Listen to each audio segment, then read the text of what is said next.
So this is what your homework assigned for tonight looks like. I'm not going to do all of them. I'm going to try to do one representative problem from each group. So on this one, I'm going to choose to do number 11. It doesn't matter which graph we use. I'm going to go ahead and use this graph here. I'm going to show all of my work below, and I am using the notes that we took in class, so I have my list of steps next to me. So the first thing we do if we want to graph something, we notice that it's already in factored form. So if it's already in factored form, we should find our x-intercepts first. So if we find our x-intercepts, we know the output is 0. And it's already factored for us, so we can go ahead and use the zero product property. So one of these numbers must have been the reason we got 0. Well, 5 is never going to be the reason we got 0, but x plus 1 could have been equal to 0, or x plus 2 could have been 0. So our x values would have been -1 and -2. So as points, that's -1, 0, and -2, 0. I'm going to wait to plot those until I can figure out my scale. So the next thing we would want to work on is finding the vertex. And we know that the vertex, the x value of the vertex is just halfway in between the x-intercepts. So we can use our formula of taking the average of those two x-intercepts. So we get -3/2. I think it's easier to work with fractions and decimals, so I'm going to choose it there, because to find y, I just need to plug it in. You can see this however you want, though. I'm going to use both. So I'd go back to the original function, and I'd plug in the x value of the vertex. So if I plugged in the vertex value of -1.5, what would I get as an output? So I'd take 5, and instead of x, I'd replace that with -1.5, add 1, and then next parentheses, -1.5 plus 2. So a little simplification. -1.5 plus 1 is -1/2. And -1.5 plus 2 is +1/2. So if I multiply these together, I get 5 times -1/4, which is -5/4. So my vertex, the x value was -3/2. The y value was -5/4. You can go ahead and use decimals if you so choose. It doesn't matter. The next point that we need to find is our y-intercept, and after I find that y-intercept, I'm going to go start to work on my graph. So my y-intercept, all I need to do is plug in x equals 0. So if I took my function and I plugged in 0, what would my output be? So I'm just substituting x for 0 because that's the x value of the y-intercept. So I get 5 times 1 times 2, which of course is equal to 10. So the x value is 0, the y value is 10. So now we have all those main points. I'm going to go make the graph, and I can see that my biggest value right now seems to be 10 on the y-axis. So I'm going to scale each of these points by 1. So we're going to go graph our x-intercept, which our first x-intercept was at again, I'm just showing you here, our first x-intercept was at -1, 0, and our second x-intercept was at -2, 0. So we're going to go ahead and plot those points first. So -2, 0. And -1, 0. Then we knew our y-intercept, or we could plot our vertex next. Our vertex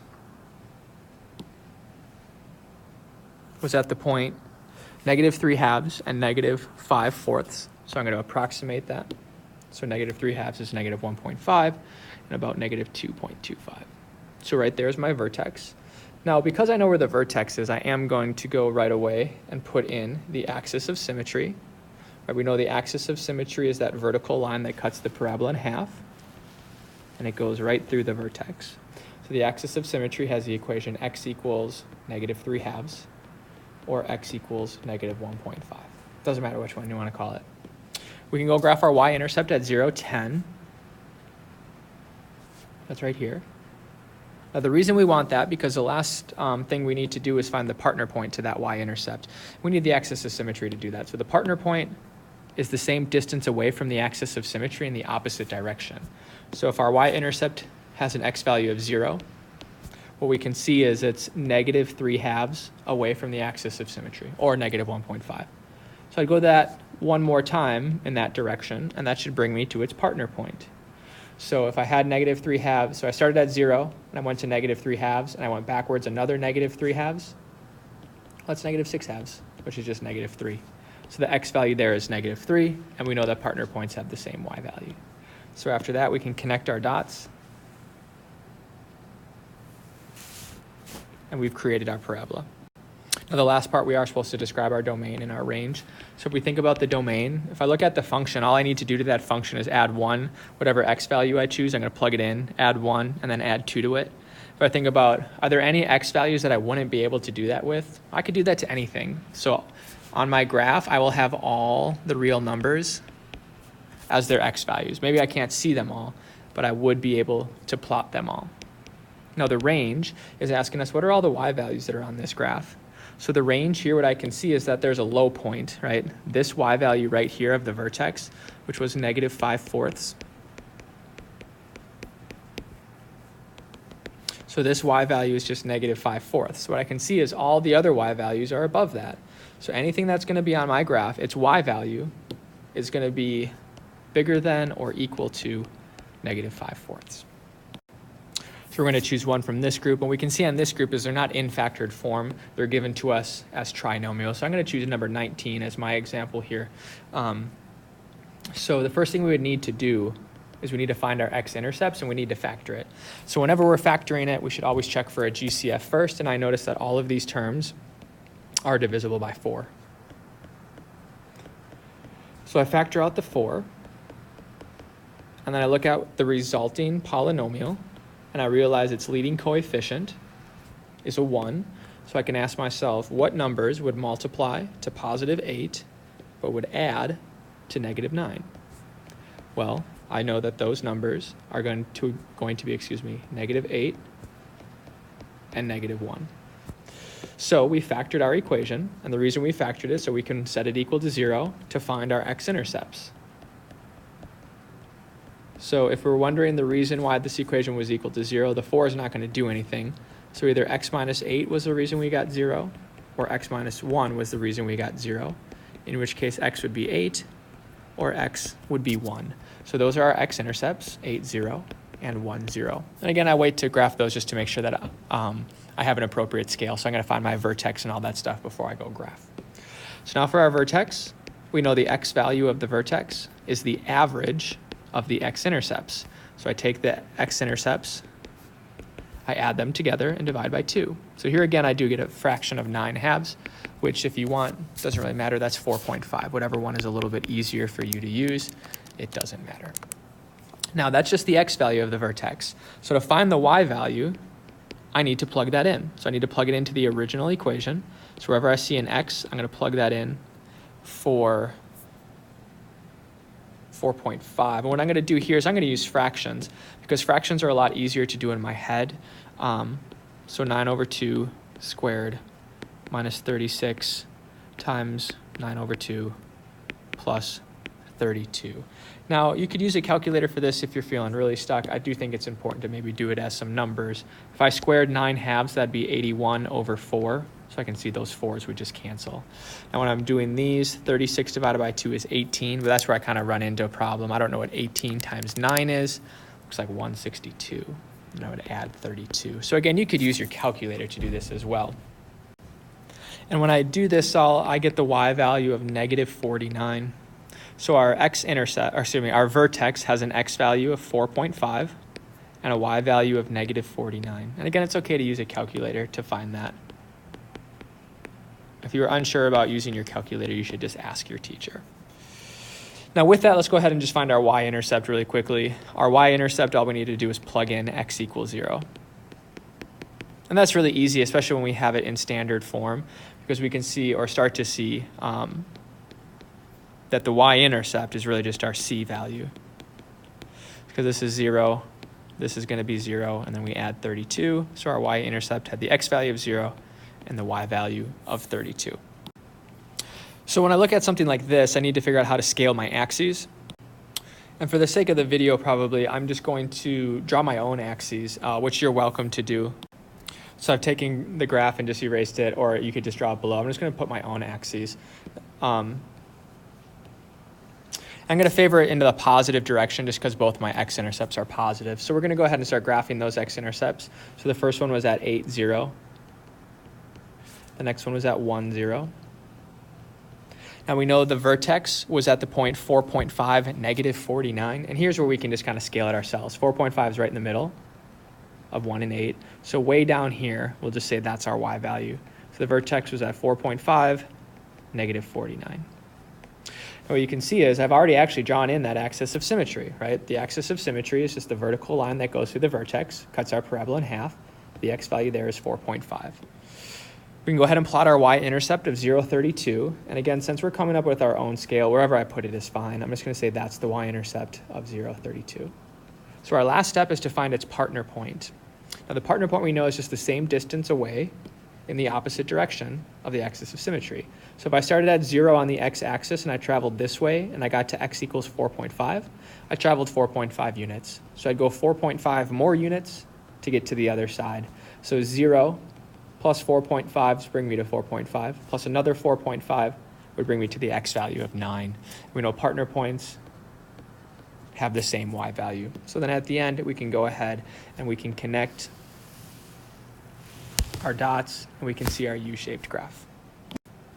So I want to look at something from this group of problems right here where they give us a requirement and we need to make an equation that settles that. So we're going to first do number 45. There's a lot of ways to do these, but what I know about the vertex, it tells me the vertex has to be at 7, negative 3. So with something like this, what we know is the vertex is halfway in between two numbers, or in between the x-intercepts. So if I think about a number line here, if I put 7 there, the x-intercepts, 7 is in between them. Now there's many answers that you could do for this, so I'm just going to choose one. So what number is 7 in between? Well, I'm just going to say that's between 6 and 8. So if 6 and 8 were the x-intercepts, that 7 was halfway in between, that means we got that as an answer from factored form, which means they were set equal to 0, in which case our factored form would have been x minus 6 and x minus 8. Again, you could choose any number for 6 and 8. But what I need to check, though, is that when I plug in 7, I'm supposed to get negative 3. So that's what I'm going to do in red here. So if I just start with this, if I plug in 7, what I get is 1 times negative 1, which is negative 1. And I'm supposed to have negative 3. So there's a lot of ways you could handle this. But the easiest thing for me is I'm just going to put a 3 in front of it. Because if I put a 3 in front of it, I would just multiply that by 3, and I would get negative 3 like I was supposed to. So one example could be 3 times x minus 6 times x minus 8. Now something like example number 47 is instead of starting with the vertex, we've started with the x-intercepts. So those are my only requirements. So if my x-intercept was equal to 1 and that x-intercept was equal to 9, that means we started by having some factor equal to 0. Same thing over here. We had something equal to 0. So how would I undo this if I want to get it back equal to 0? So one of my factors must have been x minus 9, and the other factor must have been x minus 1. So if I do y equals x minus 1 times x minus 9, I guarantee that that will have the x-intercepts of 1 and 9. There's no other requirements about the vertex, so that equation will work fine. If you wanted to expand it and get x squared minus 10x plus 9, that is also fine too. And lastly, we'll go over the review from the last section just because it's good to keep that in our head. The review from the last section is we're saying when we're trying to graph something and it only has two terms, right? There's an A and there's a C. We should be able to just make a table of values. Now with something like this, we can choose our own table of values. But when we just have A's and C's, we know that the vertex is going to be at 0. So we want to make sure that we have the vertex, and it's our job to choose 2 points on each side of the vertex. We had talked about in class using numbers that are going to be nice based off that denominator of 2. So since at some point we're going to divide by 2, I'm going to choose multiples of 2. So like negative 2 and negative 4, and then positive 2 and positive 4. So we're going to plug these things in. So if I plugged in negative 4, I would take negative 1/2 of negative 4 squared and then add 2. So I'd take negative half of 16 and add 2. And this would be the one time I show that entire work, but half of 16 is 8, so negative 8 plus 2 is negative 6. So at negative 4, I'm at negative 6. I'm going to move on to negative 2. So if I plug that in, I would take negative 1/2 of negative 2 squared and add 2. And when I do that, negative 2 squared is 4. Negative half of 4 is negative 2. Negative 2 plus 2 is 0. So at negative 2, we're at 0. Now if I plug in 0, that's easy to do. That's just our C value. So we're going to get 2. If I plug in 2, we should see some symmetry here, right? Negative 1/2 of 2 squared plus 2. Well, 2 squared is 4. Half of 4 is 2. Negative 2 plus 2 brings us back to 0. And if we plug in 4, we would also get negative 6.